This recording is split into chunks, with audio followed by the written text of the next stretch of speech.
Madam ఒకసారి చూడండి అన్నారు. అప్పుడే పరిచయం చేశారు నాకు శ్రీమన్నారాయణ గారిని.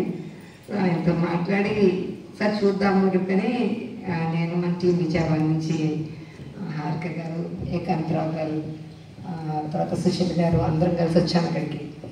చూస్తే నిజంగా చాలా సరైన అట్మాస్ఫియర్ నాకు చాలా బాగా నచ్చింది. అమ్మ గుడిలో నుంచున్నప్పుడు నేను వితిన్ 2 minutesతో నన్ను నేను మర్చిపోయాను చెప్పాలంటే. సో వెంటనే ఇక్కడ చేస్తే అందరికీ చాలా బాగుంటుంది ఇట్లా మెడిటేషన్ ఇక్కడ అనిపించి మనం అక్కడి నుంచి అడిగితే ఇక్కడ ఆఫీస్లో మనం మాట్లాడినప్పుడు చైర్మన్ గారిని బిఎస్ రావు గారు కదండి, బిఎస్ఆర్ మూర్తి గారు, ఆయన్ని మాట్లాడమని చెప్పారు. విచిత్రం ఏంటంటే ఆల్రెడీ బిఎస్ఆర్ మూర్తి గారు గురుదేవ్కి చాలా అనంగా చాలా క్లోజ్గా ఉంటారు డైరెక్ట్గా చెప్పాలంటే. ఎందుకంటే ఆచరణం చేస్తున్నారు. గురుదేవ్ అంటే ఎంతో చాలా ప్రీతమ్మది ఆయనకు కూడా. గురుదేవ్తో ఒకసారి 7 hours ఇంటర్వ్యూ, 12 hours ఇంటర్వ్యూ ఇద్దరు కూర్చొని అసోసియేషన్లో మాట్లాడుకుని ఉన్నారన్నమాట. సో వెళ్ళి అక్కడికి వెళ్ళలేమని మాట్లాడి కాల్ చేసి మాట్లాడడం, ఒక లెటర్ పెట్టమన్నారు. లెటర్ పెట్టగానే వెంటనే మనకి పర్మిషన్ చేసుకోవడానికి అలాగే పర్మిషన్ ఇక్కడ గిరిధర్ గారు కుమార్ గారు, ఆయన ఇక్కడ ట్రస్ట్ మెంబర్ అయినా. సో ఆయనతో మాట్లాడిన మళ్ళీ వచ్చాను ఇక్కడికి వచ్చి. ఓకే ఆయనతో అన్నీ మాట్లాడుకున్నాం. మీకు ఎలా కావాలంటే అలా మేము చూస్తామండి, డోంట్ వరీ, తప్పకుండా అన్నీ ఎదురు చేస్తాం అన్నది. థ్యాంక్ యూ వెరీ మచ్ అండి. అందరూ చాలా బాగా సపోర్ట్ చేశారు. ఇక్కడికి వస్తూనే అందరూ మల్లికార్జున రావు కదా, అందరూ సుబ్రహ్మణ్యం గారు, సో అలాగే కోసాల అందరూ ఇన్ఛార్జ్ నెంబర్స్ ఇచ్చారు. మీకు ఎలా కావాలంటే అలా సేవ మీరు చేసుకోవచ్చు. అండ్ బ్యూటిఫుల్ ఏంటంటే ఇప్పటిదాకా ఇక్కడ ఈ అమ్మ ఆశ్రమంలో ఎప్పుడు కూడా వాళ్ళు అంటే మనీ ఛార్జ్గా దేని చేయాలన్నమాట. వాళ్ళ ఫుడ్ వచ్చినట్టు ఆ భోజనం పెట్టడం అనేది అన్నపూర్ణాలయం అని చెప్తారు ఇక్కడ ఎన్నో ఇయర్స్ నుంచి కదా. అండ్ ఇండియాలోనే నేను విన్నది ఏంటంటే 1,00,000 మందికి ఫస్ట్ టైం ఇక్కడే అన్నదానం జరిగిందట. సో అది గొప్పతనం. అమ్మ చాలా ప్రేమతత్వం. ఎందుకు కలిసింది అంటే గురుదేవ్ కూడా ప్రేమతత్వం మేమందరం కదా. సో మేము ఆచరణ మొదటి చెప్పాం కదా, శ్రీ రవిశంకర్ గారి డివోటీస్ మేమందరం కూడా. సో ఎవ్రీ ఇయర్ ఇట్లా మేము every 6 months ఒకసారి అడ్వాన్స్ మెడిటేషన్ ప్రోగ్రామ్ చేస్తూ ఉంటాము. అలాగే గురు పూర్ణ సందర్భంగా మేము ఈ అడ్వాన్స్ మెడిటేషన్ ప్రోగ్రామ్ చేసే ఇది మాకు దక్కింది. ఇది మా అదృష్టము. అండ్ నేను కొంచెం వివరంగా స్వామిజీ ఇక్కడ మాట్లాడతాను.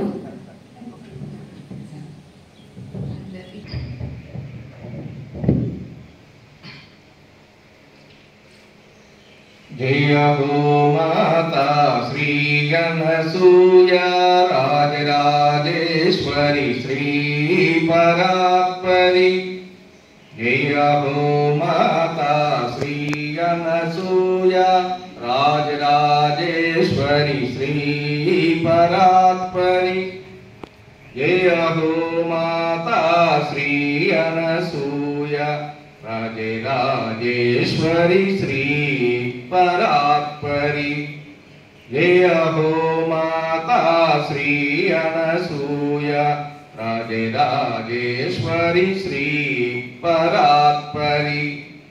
जय हो माता श्री अनसूया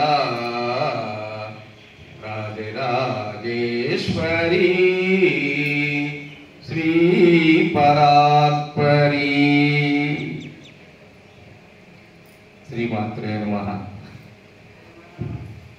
ఈ నామం ఒక ముస్లిం సోదరుడు 1958వ సంవత్సరంలో అమ్మ దగ్గరికి వచ్చి చెప్పినటువంటి ఈ నామం అండి.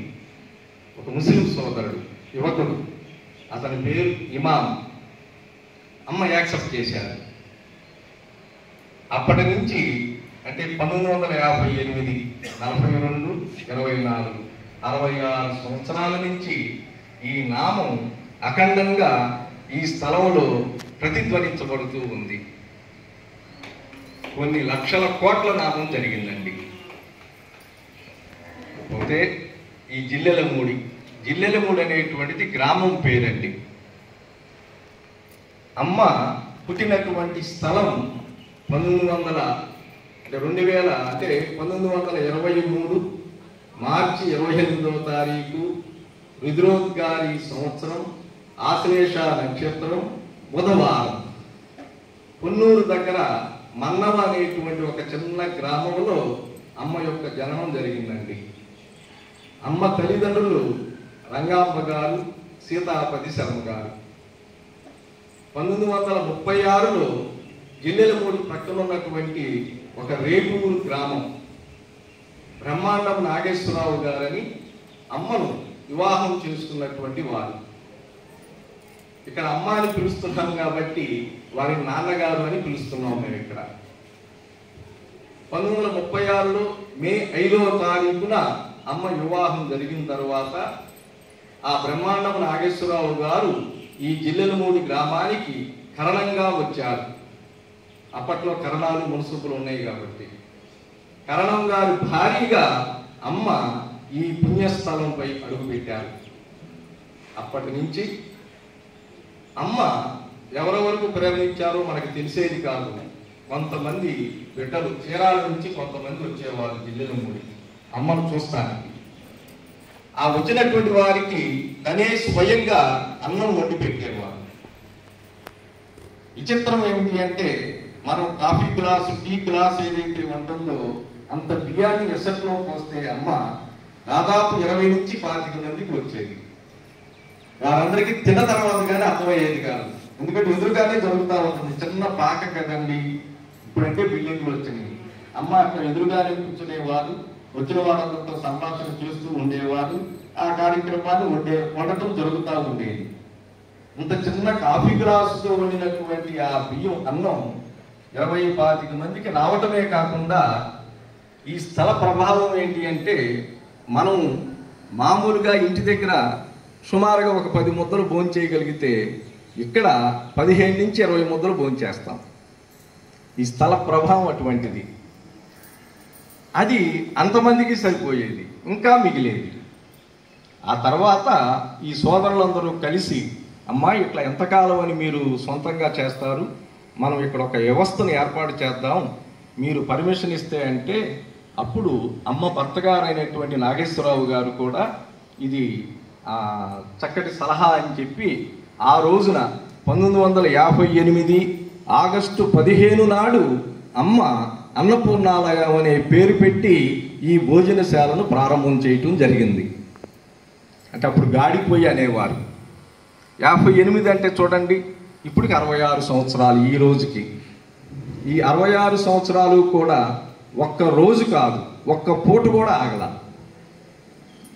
ఎన్ని వరదలు వచ్చినా, ఎన్ని తుఫాన్లు వచ్చినా, ఎంత ఎండాకాలం అయినా, ఎంత వానాకాలం అయినా ఒక్కోసారి నీరంతా కూడా ఈ గ్రామాన్ని కమ్మేసేది వరదలు వచ్చి.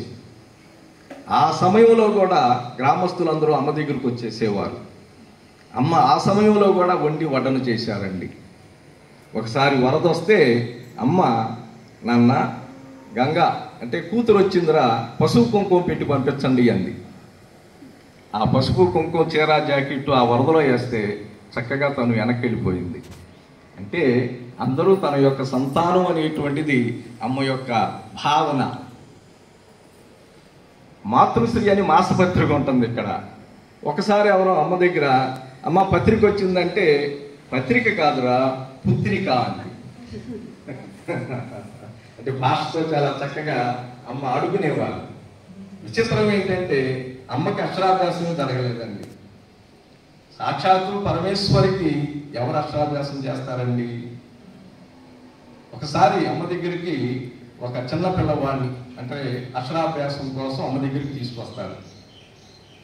సరే పలకా బలపం ఏవో కొన్ని చాక్లెట్లు, మనకి సాంప్రదాయం ఉంది కదా, మరమరాలు ఏవో అట్లా తీసుకొచ్చి అమ్మ దగ్గర పెడితే అమ్మ ఆ కుర్రవాడితో ఆ పిల్లవాడిని దగ్గర ఒళ్ళో కూర్చోబెట్టుకుని ఓం అని రాపిస్తారు. రాపించి అతనితో పలికిస్తారు.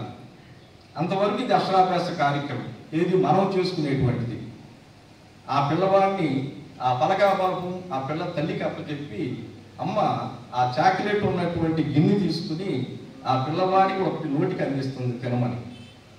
వాడు తిన్న తర్వాత వాడి గుప్పిట్లో అన్ని చాక్లెట్లు పోసి అందరికీ పంచమంటుంది. ఇక్కడ విశేషం ఏముంది?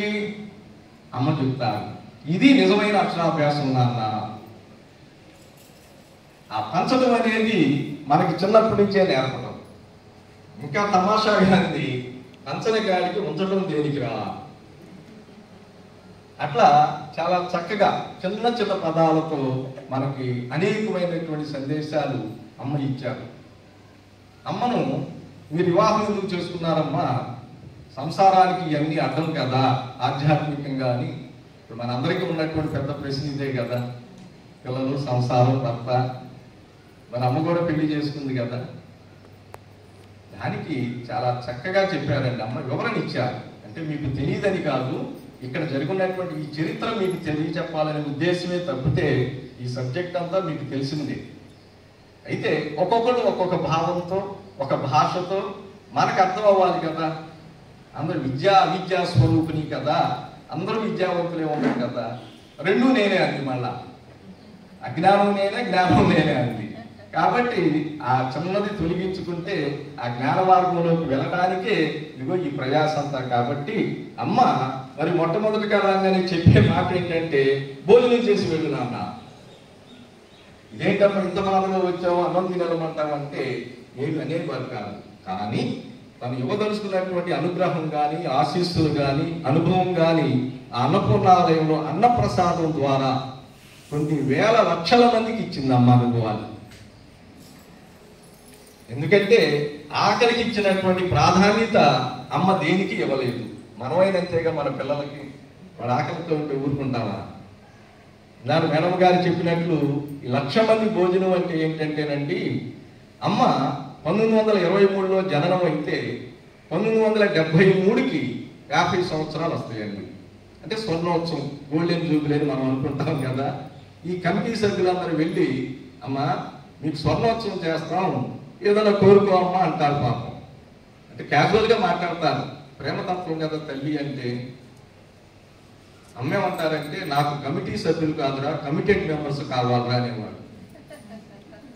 కాబట్టి ఆ కమిటెడ్ మెంబర్స్ పాప అమ్మను బతి వెళ్తారండి.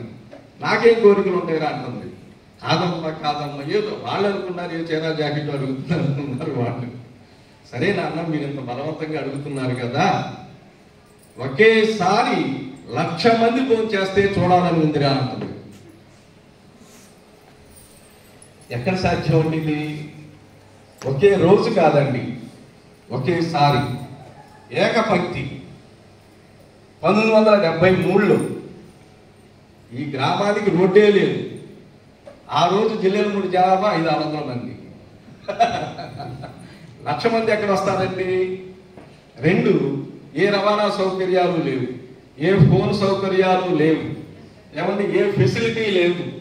ఇక్కడ 60 క్యాన్లు బలిపేస్తే 20 క్యాన్లుగా ఎదుగుతుంది, ఎందుకంటే సప్లై లేదు. వీళ్ళు ఆశ్చర్యపోతారు, ఇదేంటమ్మా ఇంత కోరిక కోరాము అని చెప్పి అంటారు. కానీ దానికి ముందు అమ్మ ఒక మాట ఉంటుందండి. అమ్మ చెప్పిన మాట, ఇది తోలు నోరు కాదురా తాలు మాట రావటానికి. ఇది తోలు నోరు కాదురా తాలు మాట రావటానికి. తాలు అంటే మీకు తెలుసు, బహుశా కుక్కను వచ్చేటప్పుడు ఇట్లా జల్లిస్తారు కిందకి. కప్పలు తాళని గాలికి ఎగిరిపోతే మంచిగా కిందకి దిగుతాయి.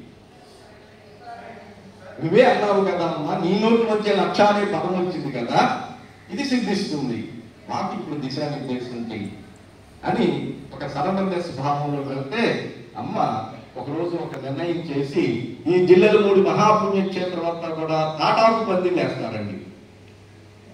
అట్లా 14 విభాగాలు చేస్తారు. ఒక విభాగానికి 7,000 మంది ఒక పందిట్లో. అట్లా ఆ ఏర్పాట్లు జరిగితే ఎక్కడి నుంచి వచ్చారో ఎవరికీ తెలియదండి. తీరా చూస్తే ఏమవుతుంది, ఆ రోజు ఉదయం 10 గంటలకి 5,000 మంది కూడా లేరు. ఆ రోజు వీళ్ళందరూ కంగారు పడతారు. అమ్మ 1,00,000 మందికి భోజనం చేయమంది, చూస్తే 20,000 మంది 25,000 మంది కూడా లేరు, ఈ తినదంతా ఏమైపోతుందో అని చెప్పి కంగారు పడి అమ్మ దగ్గరికి వస్తారు. అమ్మ నువ్వేమో 1,00,000 అంటున్నారు, ఇక్కడ ఇంతమంది లేరు కదమ్మా అంటే, జనాలను చూసి మీరు వంట చేస్తారంటారా పదాన్ని అనుకోండి.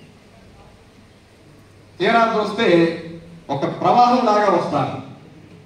మళ్ళా అప్పుడు వాళ్ళకి ఏం అర్థం అవుతుంది, వండింది సరిపోతాయని భయం వేస్తాను. అప్పుడు వీళ్ళందరూ కలిసి బాపట్ల వెళ్ళి ఒక లారీ ధాన్యం బియ్యం తీసుకొద్దామని చెప్పి పొడబలుకుని మరి పర్మిషన్ అమ్మేవాళ్ళు కదా, మళ్ళీ అమ్మ దగ్గరికి వస్తారు. ఇందాకనేమో లేదు ఇప్పుడేమో సరిపోతామనుకుంటున్నారు. అమ్మ చిరునవ్వు వెళ్ళి నేను వస్తాను పదండి నాన్న, మీ కార్యక్రమం సాగించండి అని. అమ్మ సర్వాలంకార శోభికి అయి టాప్లెస్ దీవులో చక్కగా అన్నపరాసులు ఎక్కడైతే ఉన్నాయో అక్కడ వరకు వెళ్ళి తన దృష్టిని ప్రసారం చేస్తారు. నీకు ఎంత తీసినా తరగనటువంటి వ్యవహారం. సరే, ఈ మహత్యాలన్నీ కూడా అన్ని చోట్ల ఉన్నాయి, అన్ని చోట్ల దొరుకుతూనే ఉంటాయి. అయితే ఆనాడు 73లో ఈ సౌకర్యాలు లేని రోజుల్లో అమ్మ ఒక సామాన్యమైన గృహిణిగా ఇక్కడికి వచ్చారు కదా, మరి ఇది ఎట్లా సాధ్యం? అటువంటి పుణ్యక్షేత్రం జిల్లెలమూడి ఆనాటి నుంచి ఈనాటి వరకు కొన్ని లక్షల కోట్ల మంది భోంచేసినటువంటి మహాపుణ్యక్షేత్రం అండి. అందుకనే మనకి ఇక్కడ తెలియనటువంటి ఒక వైబ్రేషన్స్ మనం లోనవుతూ ఉంటాం. అట్లాగే మరి టైం ఉందో లేదో నాకు తెలియదు, మీ టైం అయితే చెప్పండి. మనకి 4 ఆశ్రమాలు ఉన్నాయని చెప్పి జీవితంలో పెద్దలు చెప్తున్నారు కదా, బ్రహ్మచర్యం, గృహస్థాశ్రమం, వానప్రస్థం, సన్యాసం. అమ్మ అన్ని ఆశ్రమాల యొక్క గొప్పతనం ఒకటే నాన్న, ఏది దీంట్లో తక్కువ కాదు ఎక్కువ కాదు. కానీ గృహస్థాశ్రమానికి ఎక్కువ ప్రాధాన్యత ఇచ్చారు అమ్మ. ఎందుకంటే మిగతా ఆశ్రమాలన్నీ గృహస్థాశ్రమం మీద ఆధారపడాలి కాబట్టి ఆ గృహస్థాశ్రమానికి ఎక్కువ ప్రాధాన్యత ఇచ్చారు. ఎందుకు ఇచ్చారు? చక్కటి సంసారం, వసుదైక కుటుంబం, ఏ భార్యాభర్తలు చక్కగా ఉండి జీవనం సాగించి ఆ కుటుంబంలోంచి వచ్చినటువంటి సత్సంతానం సమాజానికి ఉపయోగపడుతుంది నాన్న. ఇప్పుడు ఆ సంతానం ద్వారానే కదా ఇదంతా జరిగేది. ఏ దుష్కృత్యాలు జరగాలన్నా కూడా దీని ద్వారానే, ఏ మంచి జరగాలన్నా దీని ద్వారానే. కాబట్టి ఆ వసుదైక కుటుంబం మంచి కుటుంబం కనుక సమాజంలో ఉంటే దాని ద్వారా వచ్చేటువంటి ఏ సంతానం అయితే ఉందో అది సమాజానికి ఉపయోగపడుతుంది అని ఈ గృహస్థాశ్రమానికి ఎక్కువ ప్రాధాన్యత ఇచ్చారు. ఈ గృహస్థాశ్రమానికి ప్రథమ మెట్టు ఏంటి? మనకి వివాహం. పెళ్ళైతేనే కదా వాడు గృహస్థులయ్యాడని చెప్తాం మనం. వివాహానికి అమ్మ చాలా చక్కని నిర్వచనాలు ఇచ్చారు. వివాహం అంటే ఏంటమ్మా అని అడిగారు. మనం ఏదో తాళి కట్టుకుని తలంబరాలు పెట్టు అనుకుంటున్నాం మనం. అమ్మ సర్వాన్ని అనుభవిస్తూ సర్వాన్ని విడిచేదే వివాహం నాన్న. సర్వాన్ని అనుభవిస్తూ సర్వాన్ని విడిచేది. మరి కళ్యాణం అంటే ఏంటమ్మా అని అడిగారు. 2 విభిన్న మనస్తత్వాలు కలయికే కళ్యాణము నాన్న. 2 విభిన్న మనస్తత్వాలు దాదాపుగా పూర్వకాలంలో తెరసల్లా తీసే వరకు ఆ వధువు వరుడు ఎవరికి తెలిసేవారు కాదు. మరి 2 విభిన్న మనస్తత్వాలే కదా అప్పటి వరకు. 2 మన వివాహానికి ఇన్ని వందల వేల మందిని ఎందుకు పిలవాలి? మన ఇంట్లో మనం చేసుకోవచ్చు కదా పెళ్ళి, వీళ్ళందరినీ పిలిచి ఖర్చెందుకు? అప్పుడు అన్నటువంటి మాట, ఆ విభిన్న వస్తువులు ఏకోన్ముఖం అవ్వాలంటే నాన్న అందరి ఆశీస్సులు కావాలిగా. అందుకనే మనం పిలిచేది. మనకు ఆ శుభలేఖలో కూడా మనం ఏం రాస్తున్నాం? బంధుమిత్ర సపరివారంగా విచ్చేసి కాబోయే నూతన వధూవరులను ఆశీర్వదించ ప్రార్థన. విందు చివరికి పెడుతున్నాం. ఇప్పుడేం జరుగుతుంది? అది మొదటికి వస్తుంది, ఇది వెనక్కి వెళ్తాంది. చెప్పులు వేసుకుని పైకి వెళ్ళి బ్లెస్సింగ్స్ ఇచ్చి వస్తున్నాం. మరి అందుకనే మనం యొక్క ఈ సజ్జన సాంగత్యం వల్ల పెద్దల ద్వారా కొన్ని విషయాలు తెలుసుకుని కనీసం మనమన్నా ఆచరించగలిగితే మనల్ని చూసి కొంతమంది ఫాలో అవ్వడానికి అవకాశం ఉంటుంది. అట్లా మరి వివాహం అయింది, బాగానే ఉంది. భార్య అంటే ఎవరమ్మా అని అడిగారు అమ్మని. మనం భార్య అంటే ఏదో అనుకుంటున్నాము కదా. మీ అందరికీ తెలుసు, మౌనంలో ఉన్నారు కాబట్టి ఇంకేం చెప్పలేకపోతున్నారు. భావం తెలుసుకుని ప్రవర్తించేది భార్య నాన్న. భావం తెలుసుకుని ప్రవర్తించేది భార్య. మరి భర్తమ్మ బాధ్యత తీసుకుని ప్రవర్తించేవాడు భర్తరా. ఎంత చక్కగా ఉందండి. ఈ రెండు బాగుంటే ఇక్కడ దాకా ఎందుకు రావాలి అందరూ తరగగా అనుకోవటానికి. అంటే ఎంత చక్కగా అమ్మ వివరణ ఇచ్చారు. భావం తెలుసుకుని ప్రవర్తిస్తే పోట్లాట్లు ఎందుకు వస్తాయండి? అట్లాగే బాధ్యత తీసుకుని ప్రవర్తిస్తే ఈ పొట్లాట్లు ఎందుకు వస్తాయి? ఎక్కడో లోపం జరుగుతుంది. అందుకని సమాజానికి ఇచ్చినటువంటి సందేశం అమ్మ చాలా చిన్న చిన్న పదాలతో. ఒక ఆవిడ వచ్చి అమ్మని అడుగుతారు, అమ్మ నేను సుమంగిలిగా వెళ్ళేటట్టు ఆశీర్వదించమ్మా అని అడుగుతుంది ఒక అక్కయ్య గారు వచ్చి. చాలా అవసరమైనటువంటి ఇదే కదా, సుమంగిలిగా అంటే సౌభాగ్యవతిగా నేను అంటే భర్త ఉండగానే నేను వెళ్ళేటట్టు ఆశీస్సు అందించమ్మా అని చెప్పి అడుగుతుంది అమ్మని ఒక ఆవిడ, ఒక అక్కయ్య గారు. ఇక్కడ అన్నయ్య గారు అక్కయ్య గారు అని అమ్మ పెట్టినటువంటిదండి. అందుకని మేము ఎవరు వచ్చినా అన్నయ్య గారు అక్కయ్య గారు అని పిలుస్తున్నాం. సామాన్యంగా ఏ పెద్దలైతే ఏం చెప్తారు? తదాస్తు అంటారు. మనం ఆశీర్వదించేటప్పుడు కూడా పెద్దలు దీర్ఘ సుమంగళి బాబు అని అంటున్నారు కదా. కానీ అమ్మ ఒప్పుకోలేదండి. ఇక్కడ మనం గ్రహించాలి. ఎందుకు ఒప్పుకోలేదు అమ్మ? ఏమి నీకు స్వర్గమో పుణ్యమో ఉందంటూ నువ్వు వెళ్ళిపోయావు అనుకో, బ్రతికున్నోడు ఈ సంగతి ఏం కావాలని అడిగింది. ఎంత దూరం ఆలోచనండి. నిజంగా స్వర్గం ఉందో పుణ్యం ఉందో ఎవరికి తెలుసండి? ఈ మంచాల వరకు చూసేవాడు ఎవడు ఇక్కడ? నిన్ను నమ్మి వచ్చాడు కాబట్టి వాడిని కడతెరిచి వెళ్ళవలసిన బాధ్యత నీది అంది. అసలు ఈ స్త్రీలు మనం ఎందుకు కోరుకోవాలి ఇట్లాంటి ఆలోచన? ఏ మగవాడు కూడా కోరుకోవచ్చు కదా, ఆవిడకన్నా మొదలు నేను వెళ్ళిపోవాలని. అంటే మన సమాజంలో ఉన్నటువంటి ఒక జాడ్యం, ఆ వైద్యం పొందినటువంటి స్త్రీ కొన్ని పనులు చేయొచ్చు, చేయకూడదు, ఎదురు రావాలో ఎదురు రావద్దు అనేటువంటి కొన్ని కట్టుబాట్లు ఈ సమాజంలో మనం ఏర్పాటు చేసుకోవడం జరిగింది. దానికి భయపడే వాళ్ళు ఈ కోరిక కోరుకునేది. దానికి అమ్మ చెప్పారు, వైధవ్యానికి చక్కటి నిర్వచనం ఇచ్చారండి గురువుగారు. మీరు ఎక్కడ ఏ కార్యక్రమాలు పెట్టినా కూడా అమ్మది ఈ ఒక్క మాట మీరు ప్రచారం చేయండి. ఎందుకంటే అమ్మ ప్రచారానికి ఒప్పుకోలేదు. అమ్మని అడిగారు, మీరు కూడా మహత్యాలు చూపించి ఇదంతా కూడా చాలామందిని ఆకర్షించవచ్చు కదమ్మ అని అడిగితే అమ్మన్నారు, మహాతత్వానికి మహిమలతో పని లేదు నాన్న. మహాతత్వంతో మహిమలతో ఏం పని ఉంటుంది అంటూ, ఈ సృష్టికి మించిన మహిమ లేదురా అంటూ, మంచిని మించిన మహిమ లేదురా, మనం ఎంత మంచిగా ఉంటే అదే మహిమ నాన్న. ఎందుకు వచ్చింది ఇట్లా కోరుకునేటువంటి దానికి వచ్చినప్పుడు మనకి సహజంగా భర్త అంటే భావన నాన్న అని చెప్పారమ్మ ఒక సందర్భంలో. భర్త అంటే భావనే నాన్న. సపోజ్ ఇప్పుడు ఒక 80 సంవత్సరాలు వయసు వచ్చిందనుకోండి భర్తకి, సామాన్యంగా శారీరకంతో ఇంకేం పని ఉండదు మనకి. కానీ ఇదిగో ఇటువంటి కార్యక్రమాలకు వచ్చినప్పుడు, లేకపోతే ఎక్కడికో వెళ్ళినప్పుడు ఈ భార్య ఇంట్లో ఉండి ఏం చేస్తుందండి? సమయానికి వారు భోంచేశారో లేదో, ఇప్పుడు ఎట్లా ఉన్నారో, మరి మందు బిళ్ళలు వేసుకున్నారో లేదో, ఎన్నింటికి బయలుదేర అంటే ఏం చేస్తుంది? అక్కడ కూర్చుని భావన చేస్తుంది భార్య. అమ్మేమన్నారంటే, వాడు వెళ్ళిపోయినా కూడా వాడే నా భర్త అని అనుకున్నంత కాలం ఆ స్త్రీకి వైద్యం లేదు పొమ్మంది. ప్లేసు మారిందంతే. ఇక్కడేమో ఊరెళ్ళాడు, అక్కడేమో పైకి వెళ్ళాడు, భావన తప్పట్లేదుగా. కాబట్టి ఆ భావన ఉన్నంత వరకు ఆ స్త్రీకి వైద్యం లేదు నాన్న. ఇది సమాజానికి ఇప్పుడు మనం అందించాల్సినటువంటి సందేశం. ఎంతోమంది స్త్రీలు చాలా మనసులో కుమిలిపోతూ ఉంటున్నారు. అంటే ఈ రోజులు ఎట్లా ఉన్నాయో మనకు తెలియదు, కానీ పూర్వకాలంలో బయటికే రానిచ్చేవారు కాదు. అట్లా ఒక చక్కటి సందేశాలు.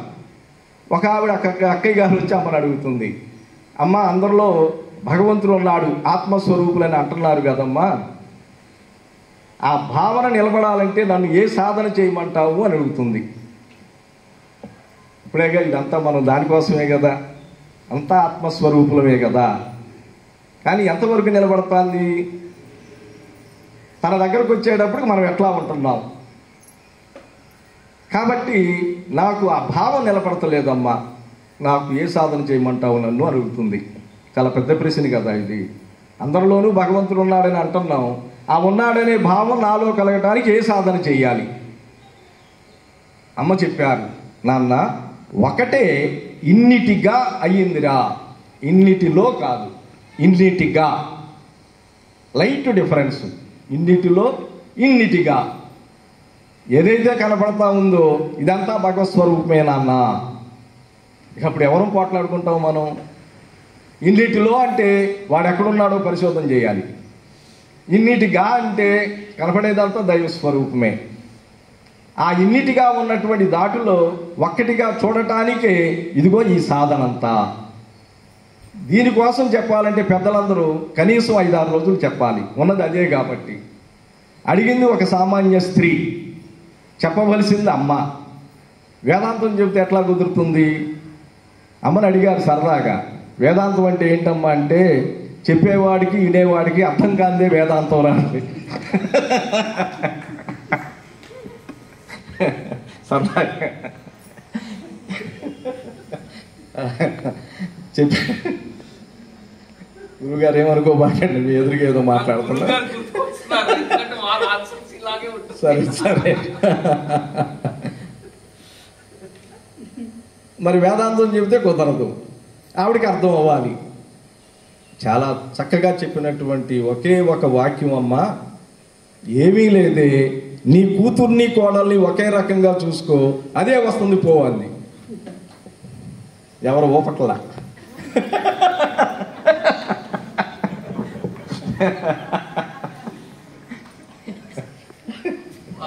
వాస్తవాలే. అంటే ఎప్పుడైతే కూతుర్ని కోడల్ని ఒకే రకంగా చూసుకుంటామో అందరిలో వాడే ఉన్నాడు అనేది అర్థమవుతుంది నాన్న అని చెప్పారమ్మ. అంత సింపుల్ అండి ఇది. అట్లాగే ఈ మృత్యుంజయుడు అంటే ఎవరమ్మా అని అడిగారు. ఇప్పుడు అదేగా మనకు భయం. మృత్యుంజయుడు అంటే ఏదో మృత్యువును జయించిన వాడని చెప్పి సామాన్యమైన అర్థం మనం చెప్పుకుంటాం. కానీ అమ్మ ఏం చెప్పారంటే, మృత్యువు అంటే భయం లేనివాడు మృత్యుంజయుడు రా అంది. చేతులాడు. కొన్ని రిస్ట్రిక్షన్స్ ఇక్కడ అమ్మ దగ్గర సడలించవచ్చండి, ఏం పర్వాలా, ఎందుకంటే అన్నిటికీ అమ్మ ఒప్పుకుంటుంది కాబట్టి. మృత్యువు అంటే భయం లేనివాడు మృత్యుంజయుడు రా. యాక్చువల్గానండి అమ్మకు 5వ సంవత్సరంలో అమ్మ కన్న తల్లి అయినటువంటి రంగామ్మ గారు దేహం విడుస్తారు. అమ్మ ఆడుకోవటానికి బయటికి వెళ్తుంది. తెలియదుగా, చిన్నపిల్ల కదండి, 5 సంవత్సరాలంటే. వచ్చేటప్పటికి ఆ బాడీ అంతా ఎదురుగా పెట్టుకుని అందరూ ఏడుస్తూ ఉంటారండి, దుఃఖపడుతూ ఉంటారు. సహజం కదా, ఆ మరణాన్ని చూస్తే సహజమైనటువంటి బాధ వస్తుంది కదా.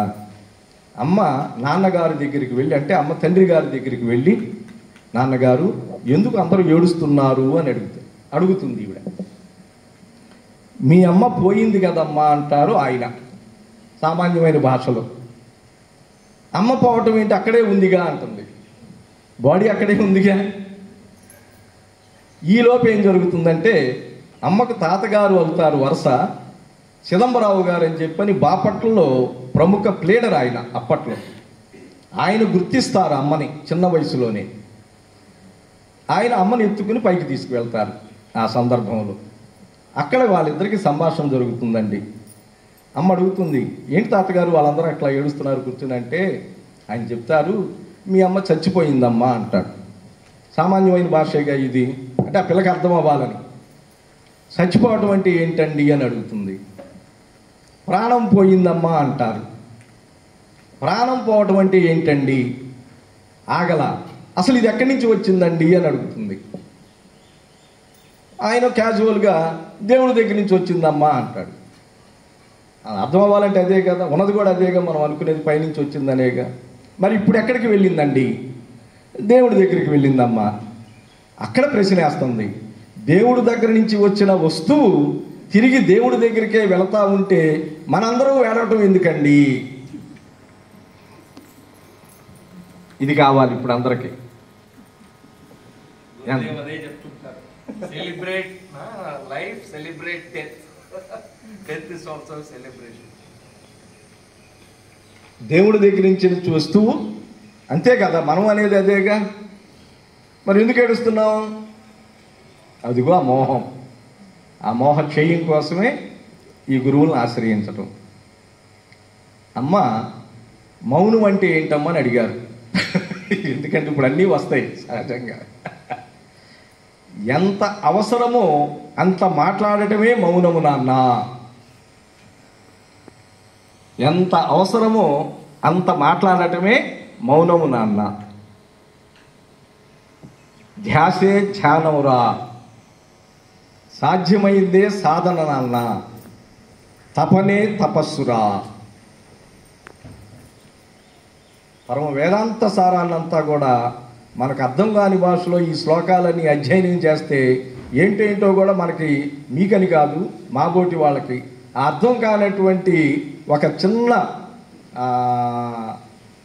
పామరుడికి కూడా అర్థమయ్యే రీతిలో అమ్మ వేదాంతాన్ని బోధించింది. అనేక మంది బాధలతో వచ్చేవారండి, అనేక మంది కష్టాలతో వచ్చేవారండి. ఏది వచ్చినా ఎప్పుడు తర్వాత ఆ చెప్పే మాట ఏంటంటే భోజనం చేసి వెళ్ళమని. ఆ అన్నపూర్ణాలయానికి అంత ప్రాధాన్యత ఇచ్చారు. ఆ రోజుల్లో ఆకలి బాధ మించిన బాధ లేదురా అంది అమ్మ. ఇవాళంటే డబ్బులు గలగలలాడుతున్నాయి, ఆకలి అంటే ఏంటో తెలియట్లే మనకి. ఆ స్వాతంత్రం వచ్చిన కొత్తలోనండి అసలు అన్నం ఎక్కడ దొరికేదండి, బియ్యం ఎక్కడ దొరికేయి.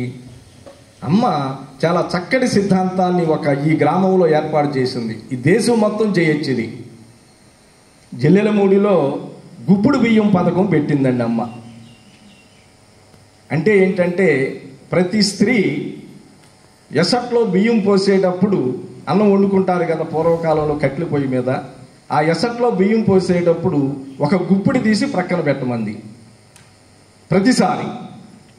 అట్లా ఒక వారం రోజులు అయిన తర్వాత అవన్నీ తీసుకొచ్చి అమ్మ ముందు పోసేవారు. అమ్మ లేని వాళ్ళకి ఇచ్చేవారు, పంచేవారు. ఇది ఎవరికి కష్టం అండి? ఇది వెరీ సింపుల్ కదా. అట్లాంటి గుప్పిడి బియ్యం పథకం పెట్టింది అమ్మ ఇక్కడ. అంటే ఎవరూ బాధపడకూడదు. ఒకసారి అమ్మ అంటారు, 1,00,00,000 రూపాయలు ఇచ్చినా తీసుకోపాకండి నాన్న, ఒక్కళ్ళ దగ్గరే రూపాయలు చొప్పున 1,00,00,000 మంది దగ్గరకు వెళ్ళండి. ఎంత ఇదండి అది, ఎంత మాతృప్రేమ అండి. ఆ 1,00,00,000 రూపాయలు ఒక్కడి దగ్గరే తీసుకుంటే ఏమవుతుంది? వాడు రాజ్యం వెళ్తాడు. కానీ రూపాయి చొప్పున 1,00,00,000 మంది దగ్గరికి వెళ్తే మైత్ర్యాది వాసన లభ్య, చక్కటి స్నేహం అందరితో ఏర్పడుతుంది, మైత్రి. అట్లా మా టైం చాలా అయిపోతుంది. ఈ రకంగా అమ్మ చాలా చిన్న చిన్న పదాలతో మనకి ఇక్కడ ఈ జిల్లెలమూడు వచ్చండి. మరి ఒక విద్యాలయం స్థాపించారు. ఇంకా చెప్పాలంటేనండి గురువు గారు, భారతదేశంలో నాకు తెలిసినంత వరకు 365 రోజులు ప్రతిరోజు మహన్యాసపూర్వక ఏకాదశి రుద్రాభిషేకం జరుగుతుందో లేదో మాకైతే తెలియదండి. జిల్లెలమూడులో 365 రోజులు జరుగుతుంది. అంటే మనం పూజకి ప్రాధాన్యత ఇస్తామో లేదో తెలియదు.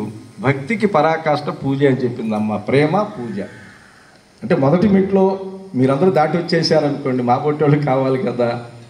విగ్రహం దేనికోసం అమ్మ అని అడిగారు అమ్మని. నిగ్రహం కోసం రా అంది.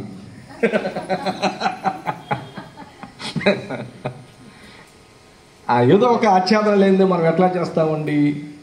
తర్వాత వైరాగ్యం అంటే ఏంటమ్మా అని అడిగారు అమ్మని. మనం ఏదో అన్నీ విడిచేసి వెళ్ళిపోవటం అని చెప్పని మన శాస్త్రం చెప్తుంది కదా. భార్య, భర్త, పిల్లలు, సంసారం, ఊరు, వాడ అన్నీ వదిలేసేసి ఎక్కడికో వెళ్ళి తపస్సు చేసుకోవటం, ఆ వైరాగ్య భావం రావాలి అని అంటారు. కానీ అమ్మ ఏం చెప్పారంటే, సర్వత్రా అనురాగమే విరాగము నాన్న. సేమ్ గురుదేవ్ చాలా సంవత్సరాల ముందు అడ్వాన్స్ కోర్సులో ఉన్నప్పుడు వాట్ ఇస్ డిస్పాషన్ అనే క్వశ్చన్ వచ్చినప్పుడు, being passionate about everything in life is dispassion. సర్వత్రా అనురాగమే. మీకు అన్నిటి మీద అనురాగం ఉంటే ఇంక విరాగం ఎందుకు వస్తుంది? అంటే కొన్నిటి మీద అనురాగం ఉంటుంది, కొన్నిటి మీద ఇబ్బంది ఉంటుంది, వ్యతిరేకం ఉంటుంది. అసలు అన్నిటి మీద ఉంటే ఇంకా అద్వైతంలోకి వెళ్ళి అమ్మ చెప్పిన మాట గురువు గారు, అన్నం పరబ్రహ్మ స్వరూపం అయితే నాన్న అశుద్ధం ఎందుకు కాకూడదురా అంది. ఎక్కడదండి ఇది? అన్నం పరబ్రహ్మ స్వరూపం. ఈరోజు అన్నపూర్ణ మంత్రం చెప్పుకుని మనం అన్నాన్ని స్వీకరిస్తున్నాం కదా. ఈ తెల్లారేటప్పటికి అన్నం ఏమవుతుందండి? ఇంకో రూపంలోకి మారుతుంది కదా. దాన్ని పరబ్రహ్మ స్వరూపంగా భావిస్తున్నామా? దానికి ఎగ్జాంపుల్ అమ్మ ఏం చెప్పారంటే, ఈ ధనుర్మాసంలో గోమయాన్ని తీసుకువచ్చి గొబ్బెమ్మ చేసి మనం పూజ చేస్తున్నాం కదా, గొబ్బెమ్మలో పూజ చేస్తున్నాం కదా, మరి అది అశుద్ధమేగా అంటే నిలబడతల్లా. దాన్ని కూడా ఆ భోజనానికి పూర్తిగా వెళ్ళిందండి అమ్మ. అన్నాన్ని పరబ్రహ్మ స్వరూపంగా భావించినప్పుడు అశుద్ధాన్ని ఎందుకు భావించట్లా? అట్లా అని ఇంట్లో తీసుకొచ్చి పూజ చేయమని కాదు, భావన. ద్వైతానికి అద్వైతానికి తేడా ఏంటమ్మంటే భావనే నాన్న అంది. అంతే కదా. ఎంత సింపుల్ వర్డ్స్ అండి లైఫ్కి. యాక్చువల్లీ ఇక్కడ విద్యాలయం అట్లా అని చెప్పి శౌచాలయం అంటారు. అవునండి, అంటే అది కూడా ఒక ఆలయం. ఇంకా విచిత్రం, మనం లైబ్రరీ గ్రంథాలయం అంటాం, అమ్మ జ్ఞానాలయం అని పేరు పెట్టారు. అంటే అంతా లైనే. చివరికి ఎక్కడికి వెళ్ళాలి మనం? అక్కడికే కదా వెళ్ళేది. జన్మ మృత్యు జరా తప్ప జన విశ్రాంతి దాయని. అమ్మ ఒడిలోకి వెళ్ళి విశ్రాంతి తీసుకుంటే ఇదిగో మళ్ళా ఈ కష్టార్పుడిలో ఉన్నటువంటి ఆ 9 నెలల గర్భంలో పడి నానా బాధలు అనుభవిస్తూ ఎందుకు పుచ్చానురా ఈ గర్భంలోకి, ఎందుకు వచ్చానురా ఈ భూమి మీదకి అనేటువంటి ఒక చిన్న ఆలోచన, భావన ఆ గర్భస్థ పిండానికి కలుగుతూ ఉంటుంది. మరలా రాకూడదు అనుకుంటాడు, భూమి మీదకి రాగానే నాయి కట్టేస్తుంది. అమ్మని అడిగారు, ఎందుకమ్మా మమ్మల్ని పుట్టించడం, ఈ బాధలన్నీ ఎందుకమ్మా అంటే, అందరూ ప్రశ్నిస్తారు కదా, ఎందుకు భగవంతుడు పుట్టించడం ఎందుకు, ఈ బాధలన్నీ ఎందుకు, ఇంతసేపు మౌనంలో ఉంటుంది, హాయిగా బతకచ్చు కదా అందమ్మా. ఇదంతా వాడి లీలరా అంది.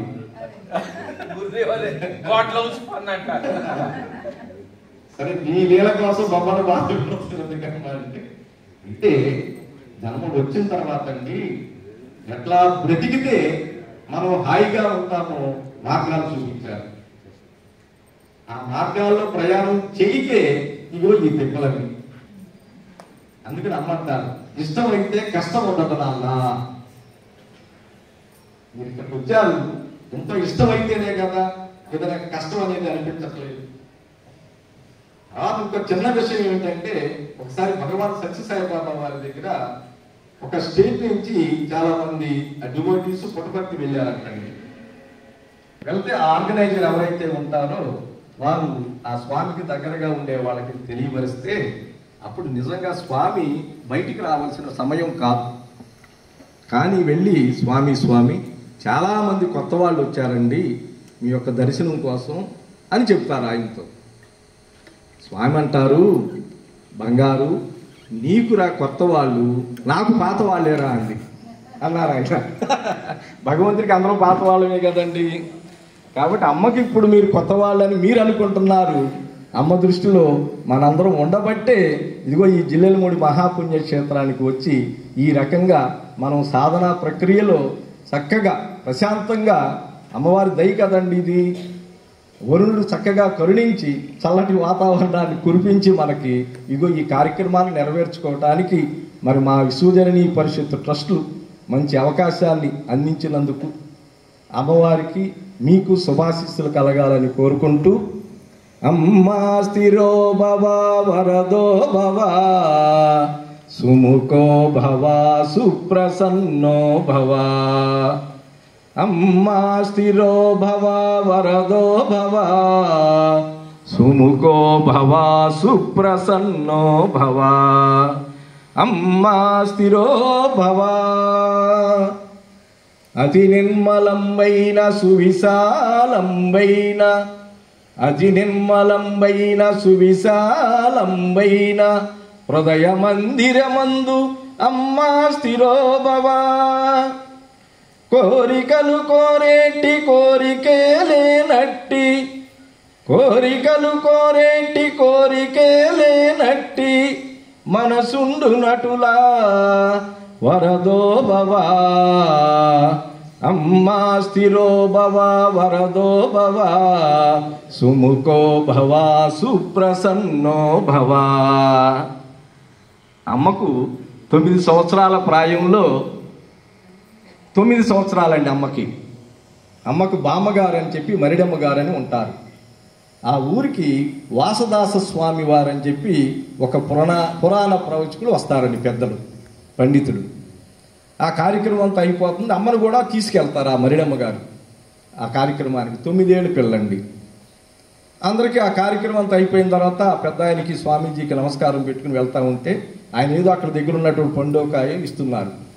చివరికి అమ్మ వంతు వస్తుందండి. అట్లాగే వేదిక మీద కూర్చుంటారు, అమ్మ ఎదురుగా ఉంటుంది. నీకేం కావాలమ్మా అని అడుగుతారు ఆయన.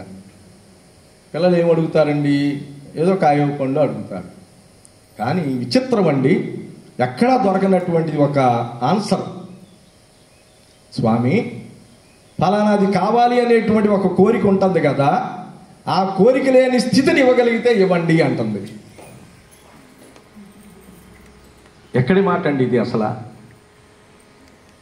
ఫలానా కావాలి అనేది కూడా కోరిక ఉంటుంది మనకి. ఆ కోరిక లేని స్థితిని ఇవ్వగలిగితే ఇవి స్వామి. ఆయన ఒక్కసారి ఆశ్చర్యపోతారు. ప్రపంచంలో కోరనటువంటి ఒక వింత కోరిక ఎవరండి కోరింది?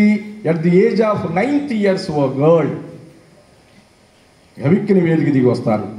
అమ్మను అమాంతం వాటేసుకుంటారు. ఒక్కసారి పైకెత్తుతారు. తను నిత్యము ఆరాధన చేస్తున్నటువంటి శ్రీరామచంద్రుడు అమ్మ బృకిటిలో కనపడతాడు. అమ్మని అడిగారు, రాముడంటే ఎవరమ్మా అని. మనం అనుకుంటున్నాం కదా, రామాయణం, వాల్మీకి రామాయణం, విశ్వనాథ సత్యనారాయణ గారి రామాయణం, ఇంకా ఎన్నో రామాయణాలు, దశరథ రాముడు, అయోధ్య రాముడు, ఏదో చెప్తున్నాం కదా. అమ్మ చాలా చక్కగా చెప్పారండి. రాముడంటే ఎవరమ్మా అంటే, విరామము లేనిది రామము నాన్న, విరామము లేనిది రామమురా. ఈ సృష్టిలో, ఈ మన జీవితంలో ఏది విరామము లేని వస్తువు అండి? పడుకున్నా, నుంచున్నా, నిద్రపోయినా, ఏది చేసినా విరామంగా జరిగేది ఏంటిది? శ్వాస, ఉచ్ఛ్వాస నిశ్వాసాలు. ఆ ఉచ్ఛ్వాస నిశ్వాసాలే రామము నాన్న. జై హో మాత.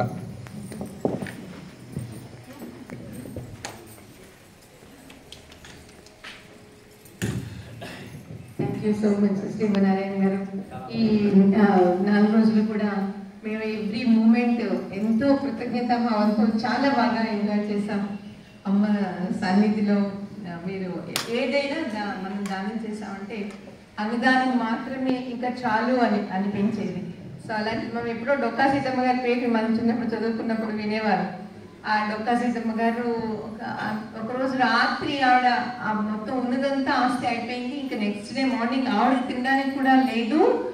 సో ఆవిడ అది బాధపడుతూ పడుకోలేదు. రేపొద్దున వచ్చే వాళ్ళకి ఏం పెట్టాలి అని ఆలోచనతో పడుకుంటే ఆవిడకి ఆ రాత్రి రాముడి కల్లో కనిపించి పలానా చోట లంకె పిండులు ఉన్నాయి, వెళ్ళి తెచ్చుకుని సో దానం చెయ్యి అని చెప్పారు. అలాగా భగవంతుడు మనం చేసేది నిస్వార్థంగా సేవ అన్నప్పుడు ఇలా అపారమైన కరుణ కురిపిస్తాడు.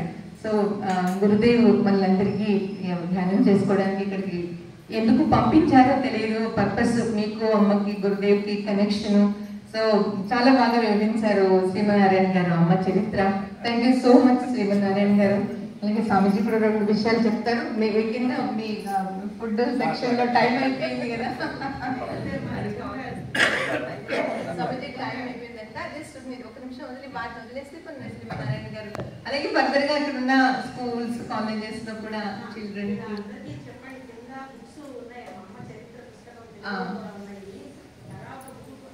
పుస్తకం అంటే అక్షరం లేనిది. ముందు తరాన్ని కూడా అమ్మ గురించి తెలియాలంటే చాలా ఇంగ్లీష్ భాషలో ఉన్నాయి, తెలుగు ఇంగ్లీష్లో. కళాపు గుర్తు కొనుక్కోమన్నారు. మా అందరికీ మాట్లాడము ఏంటంటే మనం తెలుసుకోగలుగుతాం, ప్రత్యక్షంగా తెలుసుకోగలుగుతాం. అది పెళ్లి తెలిసినే వాళ్ళు చదివించారు. అద్భుతంగా ఉంటుంది. రేపు కూడా మనం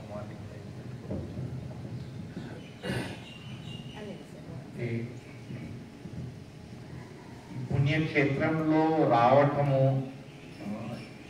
అమ్మవారి అంటే ధ్యానము, వారి సాన్నిధ్యత వేరేం కాదు. అంటే అసలు స్థలం దాని అంటే అక్కడ నడిచారు, ఉన్నారు, అందరితో మాట్లాడారు అంటే ఆ స్థలానికి ఒక ఇది ఉంటుంది, స్పెషాలిటీ ఉంటుంది. అందుకనే నిన్న వచ్చినప్పుడే ఒక డిఫరెంట్ ఫీల్, ప్లెసెంట్నెస్. నేను చెప్పాను కదా, మనప్రసాద సౌమ్యత్వం, అదంతా ఆ ఫీలింగ్ ఇక్కడ లోపల స్టెప్ దూరం నుంచి వచ్చేటప్పుడే ఆ ఫీలింగ్ ఉంది.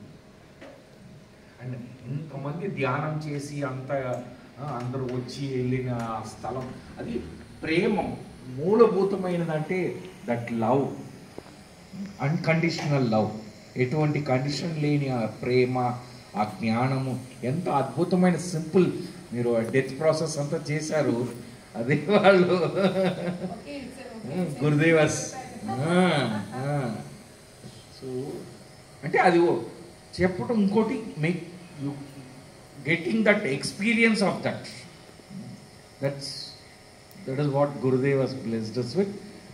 అమ్మవారి ఆశీస్సులతోనే ఈరోజు మనం ఇంత అద్భుతంగా చేయగలుగుతున్నాము. గురువుగారి ఆశీస్సులు ఇలాగే కంటిన్యూ అవ్వాలి అని కోరుకుంటూ, ఈ సంతోషం ఆనందాన్ని మన అందరి అన్ని చోట్ల పంచాలి.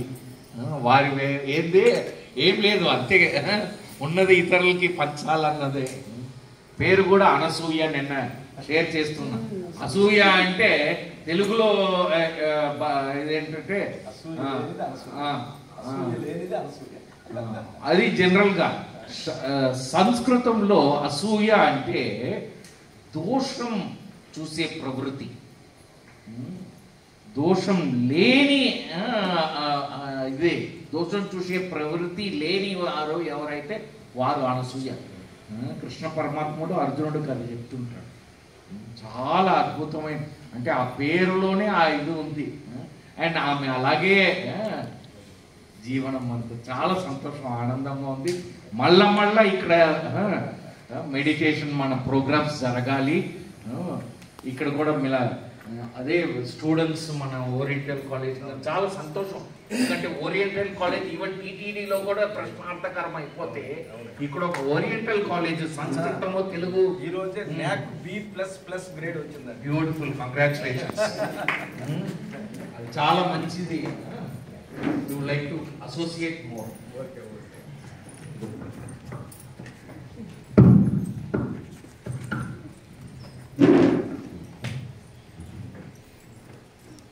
We're very much grateful to you, sir. మాకు మంచి ప్లేస్ ఇచ్చారు, మంచి విందుని ఇస్తున్నారు. అమ్మ ప్రసాదం రోజు మేము ఎంతో ఆస్వాదిస్తున్నాము. సో గ్రాటిట్యూడ్తో స్వామి గారి గురుదేవుల ఆశీస్సులు ఎప్పుడు ఉండాలి, ఇంకా ముందుకు వెళ్ళాలి అని కోరుకుంటూ, అలాగే మాకు ఎప్పుడు ఇలాంటి అవకాశాన్ని మధ్యలో కల్పిస్తూ ఉండాలి. Thank you so much sir, thank you so much. అలాగే మా స్వామి గారు కూడా ఈరోజు వెళ్ళిపోతారండి. అనుకోకుండా స్వామి ఇక్కడికి రావడం కూడా మీ చేతుల మీదుగా మా స్వామి గారు కూడా ఆయన ఈరోజు ఢిల్లీ వెళ్తున్నారు. రుద్ర పూజలు అవి ఉంటాయండి మాకు శ్రవణ మాసంలో. నార్త్ సైడ్ రుద్రాభిషేకాలు స్టార్ట్ అవుతున్నాయి. సో వెళ్ళిపోతారు. అందుకనే స్వామి గారితో మిమ్మల్ని కల్పిద్దాము అలాగే చెప్తున్నాడు.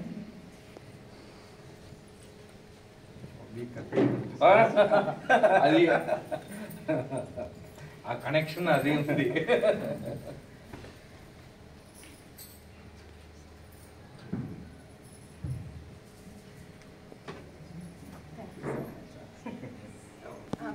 మీరు ఒక 2 నిమిషాలు సార్ స్కూల్ గురించి, కాలేజ్ గురించి మాట్లాడదాం. మీరంతా అందరు లంచ్ ప్రొసీడ్ అయిపోండమ్మా. ఫస్ట్ పర్సనల్ డెవలప్మెంట్ ప్రోగ్రామ్ ఇప్పుడు మీకు మనకున్న ప్రెజెంట్ సిచ్యుయేషన్ ఏంటంటే